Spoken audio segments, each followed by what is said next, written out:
Bwana mzee wa kutoka mzee wa mademu huyu. Aisee, huyu mzee wa mademu.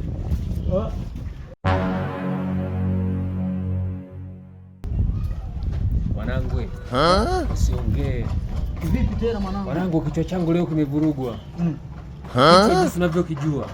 Leo sio kichwa hiki.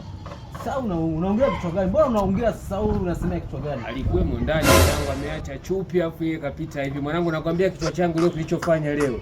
Mimi sijitambui wala sijielewi, kichwa changu sio wiki mwanangu. Kama uko serious, nisaidie kutafuta kichwa.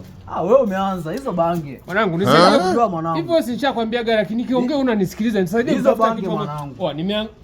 Unajua wewe unasema kichwa sio changu mwanangu hiki.